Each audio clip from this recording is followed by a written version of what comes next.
The stars were quiet that night. Above the planet Leora 7, everything looked peaceful. It was a small human colony, far away from Earth. People there lived simple lives. Children laughed, farmers worked, and scientists studied the sky. No one expected anything strange to happen. Myra stood near the edge of the colony's solar field. She looked at the sky as she did every evening.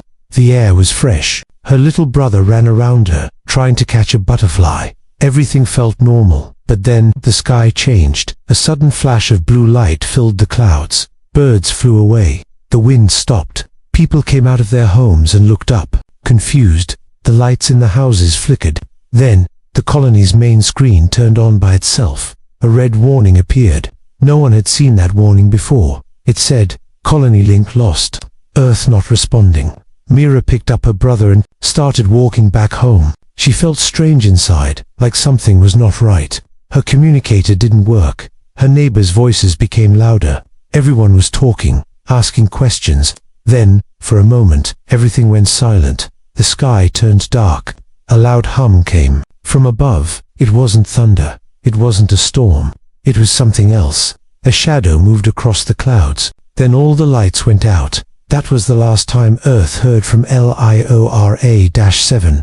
Back on Earth, news came fast. First, a silence. Then, a missing signal. Then, a full blackout. No messages, no calls, not even emergency signals. A whole human colony had disappeared. In a quiet room inside Earth Command, a group of leaders sat around a table. One screen showed the last image sent from the colony. A girl holding her brother, looking up at the sky. Behind them, a strange shape in the clouds. No one said anything for a few seconds. Then the commander spoke. "We've lost them. All of them." People across Earth began to worry. Families cried. Soldiers stood ready. Scientists tried to find answers, but nothing made sense. No sign of natural disaster.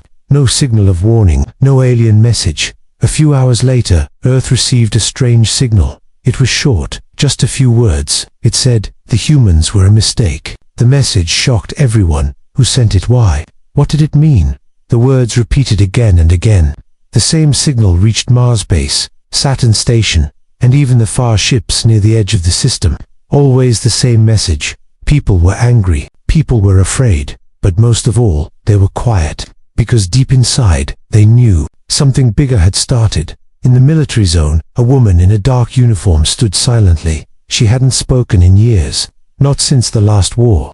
But now, she walked into the control room and looked at the command screen. Her name was General Reva. "Is this confirmed?" she asked. "Yes, General. Leora 7 is gone. No survivors, no explanation." She looked at the signal again. Then she said something no one expected. "It's time." In the training base, young cadets stood in line. Some were fresh. Some had never seen real danger. But that night, they were called into a meeting.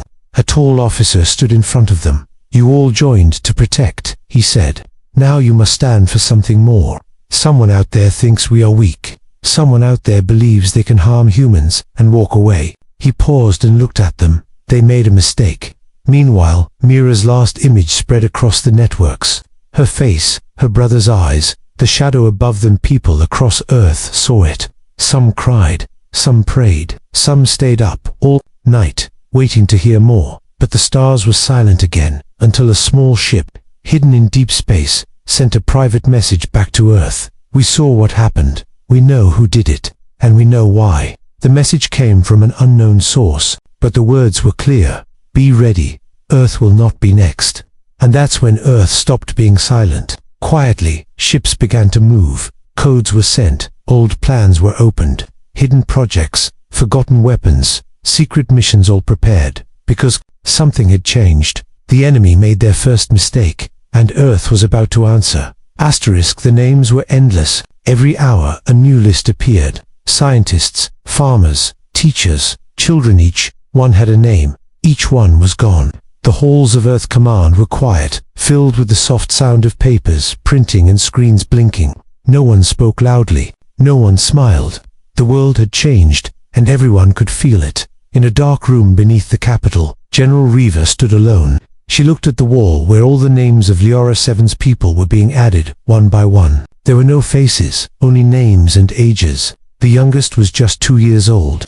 The oldest, 97. She placed a hand on the wall and closed her eyes. It had been many years since she felt anything, but this time, something moved deep inside her. This wasn't just about a colony. This was personal. They had taken her people who trusted peace, and now, the peace was broken. Elsewhere, Myra's face appeared again, this time in a quiet school on Earth. A teacher showed the last image to her class. One child raised a hand and asked, "Did she survive?" The teacher looked down. "We don't know," she whispered, but everyone in the room felt the answer. Across Earth, people began to gather, not in anger, not in fear, but in silence. Cities turned off their lights for 1 full hour. In that silence, families lit candles for people they had never met. On the streets, strangers held each other's hands. One message passed quietly between them all. "We remember," but in secret places, away from the lights and cameras, another message was growing. It started in quiet rooms, under heavy security. Old leaders were called back. Files marked top clearance only were opened. Plans that hadn't been spoken of in years were reviewed again. Deep under the Atlantic Ocean, a hidden facility came back to life. For decades it had been silent. Now, lights turned on. Machines began to move. Inside it were projects Earth hoped it would never need. But today was different. Today, they were needed. At the same time, Earth's deep space beacons began scanning farther than ever before. Satellites focused not on stars or planets, but on shadows, things hiding beyond the edges of known maps. One of those shadows had a shape that matched what was seen over LIORA-7. In a quiet lab, Mira's image was being studied. A young analyst zoomed in on the cloud behind her. It was not a cloud. It was something else, large, smooth, and not from Earth. It had strange markings, too far to understand. But one thing was clear. It wasn't natural, and it wasn't friendly. That same day, a whisper reached Earth from a trade station near the outer rim. A traveling ship had picked up pieces of a broken satellite. Inside the data core, a message was stored. It said, "They tested on us. We were not ready. Tell Earth. They fear what we might become." The message was old, maybe weeks, maybe more, but it confirmed what some already guessed. This wasn't an accident. LIORA-7 wasn't a mistake. It was a test. Someone out there was studying humans, and they were afraid. Back in Earth Command, General Reaver called a secret meeting. Only people were allowed inside. Each one had controlled parts of Earth's defense. Each one knew things most didn't. She spoke quietly. "This wasn't random," she said. "This was planned. They watched us, and then they acted." One of the leaders asked, "Do we know who did it?" Reaver shook her head. "Not yet, but we will, and when we do, they will understand something." She paused, looking at them one by one. They didn't just hurt one colony. They woke something they can't put back to sleep. Later that night, Earth sent out a quiet signal to its furthest stations. It didn't say much. No names, no commands. Just a simple code. Level 9 read. Across the galaxy, ships changed direction. Soldiers were told to prepare. Hidden teams left Earth without any public word. Not for war. Not yet, but for answers. Mira's family, still waiting for news, sat in their home, holding her photo. Her father whispered, "Come home soon." But in his heart, he knew she might never return. Far away, on a silent moon, Myra opened her eyes. She was not gone, but what she saw around her was not home. The silence around her was heavy, like a blanket she couldn't pull off. Myra sat still, her back against a cold wall, eyes half open. The room was dark, filled with a soft blue light that came from above. She could hear a slow, low humming sound, almost like breathing, but not human. Her hands were free, but weak. She tried to move, but her legs felt like air. Across the room, strange shapes moved in and out of the shadows. They didn't speak, they didn't look at her.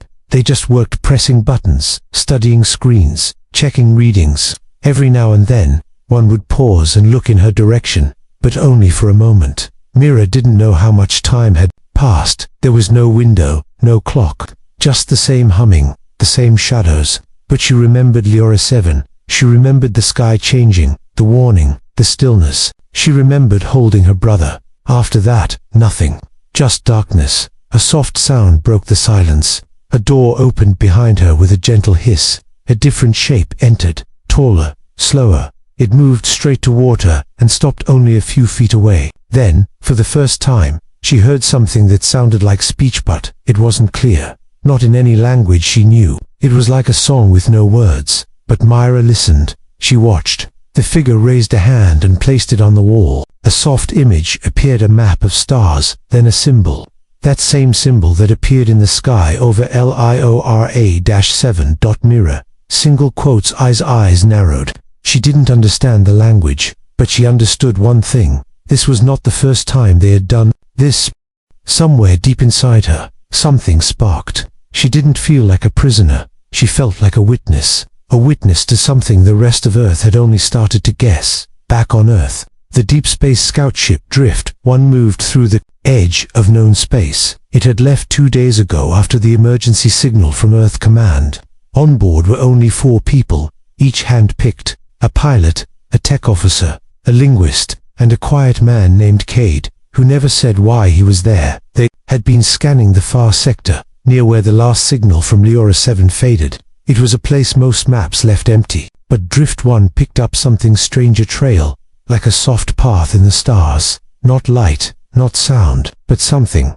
The tech officer, Toma, looked confused. "It's not a signal," he said. "It's like a memory left behind in space."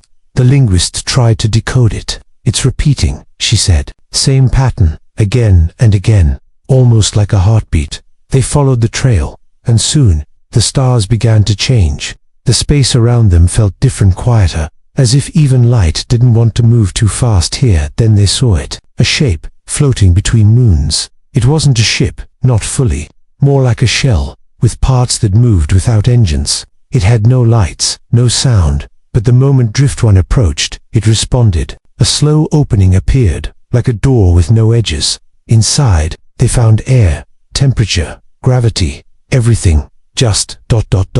Right to right, the linguist whispered. "They built this for us." They walked inside. No weapons, no force, just curiosity. The halls were smooth, clean, quiet. Symbols along the walls pulsed with a soft white glow. And then, a voice spoke, not out loud, but inside their minds. "You are not the first." They stopped. "You come seeking truth." Cade stepped forward. "We come for answers. For our people." There was a pause. Then the voice returned. "Your people are being watched. They always have been." Back in the dark room, Mira stood now. No one stopped her. She walked to the wall and touched one of the symbols. The room shifted. The blue light turned golden, and the far wall became clear like glass. Outside, she saw hundreds of rooms like hers, and in each one, a person, not just human, different species, all awake, all watching. They weren't just studying humans, they were studying everyone. Then, Myra heard it, quiet, close, almost like a breath behind her ear. "You are different." She turned, but no one was there. Back on Drift 1, the voice continued. "The first mistake was not the attack. It was believing Earth would forget. Earth remembers, always." And with that, the trail vanished. But the crew knew what they had to do. Return, report, prepare, because whatever this was, it had just begun. The stars above Earth looked the same, but something had changed. People didn't sleep easily anymore. Every small signal from deep space brought tension. News reports grew quieter. World leaders made fewer speeches. Most people went on with life, pretending everything was normal. But behind closed doors, Earth had begun to change. In the center of the Earth Alliance building, a room known only to a few was active again. It had no name, just a number. Chamber 9. Inside were files, older than any living person. Records from before Earth joined the galactic community. Stories that had been hidden for centuries, not because they were false, but because they were too true. A woman stood before the files. She was a historian, trained in old languages, forgotten facts, and secret events. Her name was Elia, and she had been called in for one reason: someone needed to understand the past before the future arrived. She opened the first file. It spoke of a time when humans were not explorers, but survivors. Back then, Earth wasn't part of the galaxy's great plan. It had been alone, until something came, an object in the sky, not natural, not human-made. It didn't bring greetings. It brought silence. Entire towns went still. Memories vanished. Days disappeared, but Earth responded. not with force, not with fear, but with something stronger. They had unlocked something hidden deep inside the human mind, a pattern, a way of seeing things others could not, something that made them different. The records ended with one sentence. They stopped watching after what they saw. Elia read the line again and again. What had the watchers seen? Why had they left? And more importantly, why had they returned now? In another part of Earth, a quiet garden near the ocean was being watched from orbit. A ship, invisible to sensors, sat above it for hours. Inside, two beings spoke in a language older than sound. It has started, said one. The memories were correct, said the other. Earth still holds the pattern. Down below, the garden's keeper walked among the trees. He was old, nearly 100 years, but his eyes were sharp. He looked at the sky without fear, as if he knew something was watching. He whispered to himself, they're back. Meanwhile, the Drift One returned to Earth. Its crew was changed. They spoke little, but what they brought was more than data. It was a recording, something they had heard inside that strange structure in deep space. Not just a voice, but a story. The voice had said, in every galaxy, there is a place the others fear, a world that listens, a species that remembers. Earth is not strong because of its weapons. Earth is strong because it learns. Earth Command listened to the message in silence. Then, General Reaver stood and said, begin the Echo Project. No one asked what that was. They already knew. It was Earth's oldest plan, made in secret, in case the Watchers ever returned, not to fight, not to destroy, but to show them what humanity had become. Across the world, quiet signals were sent. Satellites changed direction. Underwater labs activated systems not used in 50 years. In the desert, towers that looked like rocks came alive, sending signals into space, not with sound, but with memory. One by one, Earth began to share its story, not through weapons, but through moments. A child helping another in war. A farmer growing food in poisoned soil. A teacher refusing to stop teaching during a storm. Real memories, human truth. The messages didn't ask for peace. They didn't offer threats. They simply said, this is who we are. Somewhere far away, the Watchers received the memories. They sat in silence. They had seen battles before. They had seen fear. But this was different. One of them said, they do not forget. Another replied, they are not what we believed. On the strange moon where Myra remained, something changed. The doors opened wider. The Watchers no longer stayed hidden. One of them approached her directly. It did not speak in words, but in thoughts. You are the key. She frowned. To what? The thought replied, to what we once feared. Mira walked beside it. They moved through long halls filled with lights and sounds that were not sound. She saw other beings from different worlds, also awake, also watching. But none were treated the way she was. She was being shown something. At the end of the hall, a great screen appeared. On it, stars danced in patterns she had never seen. Then one pattern grew brighter. It was Earth. Around it, the lines moved like threads. The voice returned. We studied many, but only your kind can see the thread. Only your kind can shape it. Myra asked, what thread? The voice answered, the one that connects all things. Time, thought, memory. Then it paused. You were never a mistake. You were the one thing we could not predict. And just like that, the screen changed. It showed a new shape, something old, something lost, a danger not yet arrived. Mira turned. You're afraid of that? The voice replied, no, we are afraid of what you might do when it comes. Myra looked again. The shape was moving. And it wasn't coming from Earth. It was coming for Earth. Asterisk, far beyond the reach of Earth's strongest telescopes. Beyond the last human beacon, something stirred in the dark. It moved slowly, not in the way ships move, but like an idea drifting through space, silent and patient. It didn't announce its arrival. It didn't carry signals or lights. It simply moved, closer. On Earth, Mira's name had become more than a memory. She was no longer just a missing person from Leora 7. Her image, her last known recording, her soft gaze toward the unknown sky, they had become a symbol, not of loss, but of change. People didn't talk about fear anymore. They talked about preparation, about patterns, about choices. In quiet corners of Earth, new voices had begun to speak. Not generals, not soldiers, but thinkers, listeners, dreamers. They believed Earth was being tested, not in battle, but in belief. a test of what it meant to be human, even when faced with the unknown. Inside Chamber 9, historian Elia made a discovery. In the oldest records, deep encoded scripts, she found something unusual. A short phrase, written in a mix of old Earth languages and symbols that predated space travel. It read, "When the silence ends, they will listen. But when Earth speaks, they must remember." Elia sat still. The phrase wasn't about warning. It was about response. Earth had always been a listener, patient, curious. But now, the time to respond had come. In orbit, the project known as Whisper Array was finally activated. It wasn't a weapon. It wasn't even a message. It was memory sent out as waves, soft as breath, carrying moments, images, dreams from Earth's past. The first steps on the moon, the sound of ocean waves, a mother singing to her child, a hand reaching out to lift another. These weren't meant to threaten. They were meant to remind. Across the galaxy, the watchers listened. Not all of them agreed. Some believed Earth should be left alone. Others believed Earth should be stopped. But none of them could deny one truth. Earth was changing the silence. On the hidden moon, Myra stood on a bridge of soft light. Below her, the surface shifted and shimmered like water and sky combined.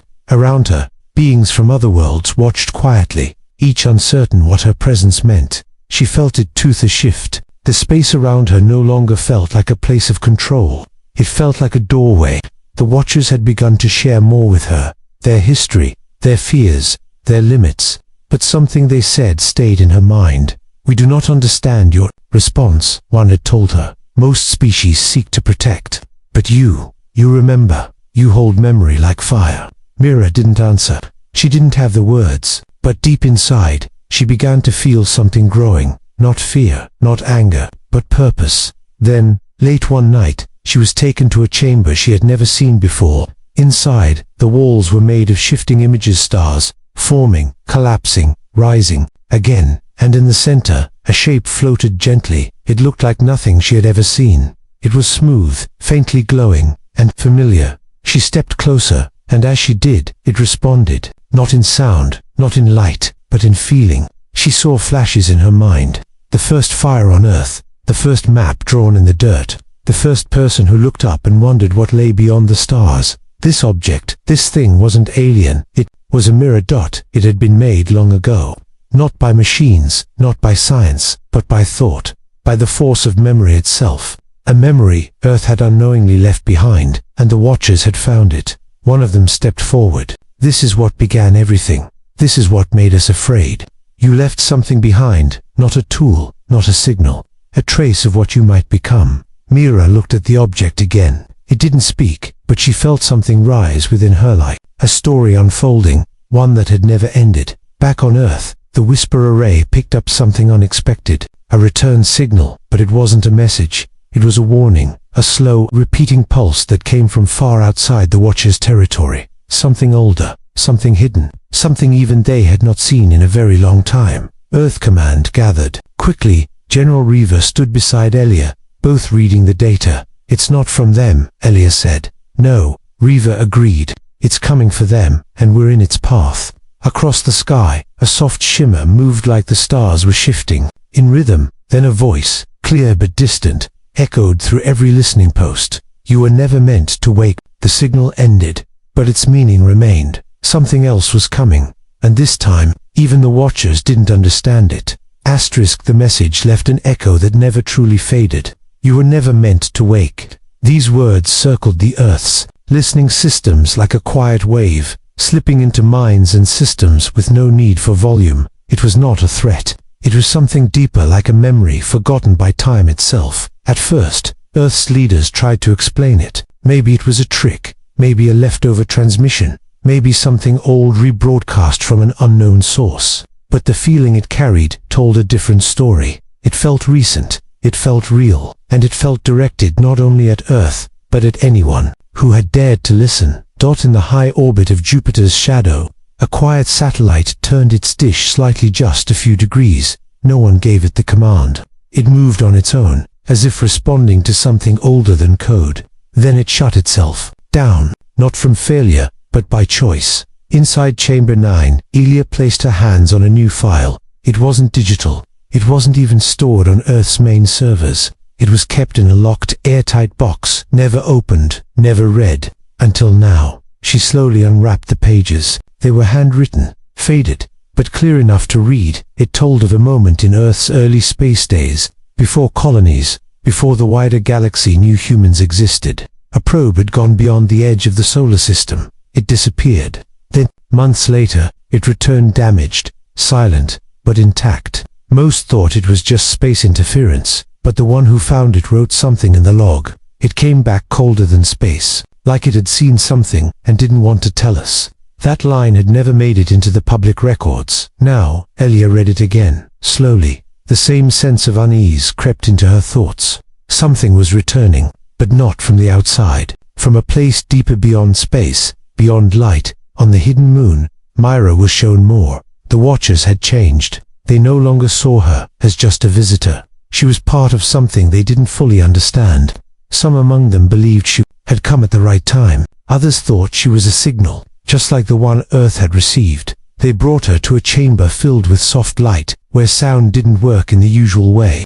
Instead of talking, memories were shared, shown, not told. She saw their fear, long ago. Before Earth ever looked to the stars, the Watchers had discovered something drifting between galaxies. It wasn't a ship, it wasn't alive, but it moved with purpose, passing through systems quietly. Where it went, change followed. Not destruction, not war, something more subtle. A shift in thought, a break in memory, a loss of time, they called it. The silence behind the stars, they had hidden from it, built shadows to cover their worlds. They believed Earth had been placed safely away from its path. But now, somehow, Earth had stepped into the light. Myra listened quietly. Then she asked, "Why are you afraid of something that does not speak?" The Watcher beside her responded, "Because it does not forget, and it does not forgive. It only watches, until the moment it decides to act." Myra looked at the stars above. Then, "What does it want?" The Watcher did not answer. Back on Earth, strange things began to happen. Not disasters, not attacks, just ... quiet changes. A few people across different continents reported vivid dreams of places they had never been, stars they had never seen, languages they did not know but somehow understood. One engineer at a deep-sea station drew a symbol in her notebook. She didn't know why. Days later, the same symbol appeared in a transmission picked up by Earth's outer listening stations. It wasn't sent by any known ship. At Earth Command, Reva held a private meeting with a group of individuals who had never been in the same room before. Artists, linguists, children, even someone who had once been declared mute. Each of them had seen something, felt something, not fear, but recognition. One of them said, "It's not new. Whatever is coming, it was here before." The others nodded.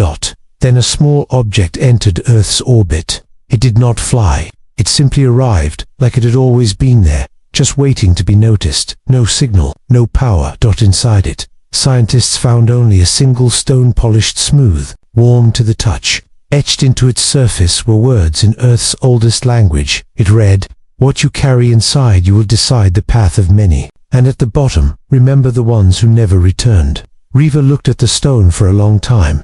Then she gave a quiet order. "Prepare the gates." Across the solar system, hidden stations opened, not for weapons, but for observation, for listening, because Earth had remembered something the others had forgotten. And now, something far older than all of them had turned to listen back.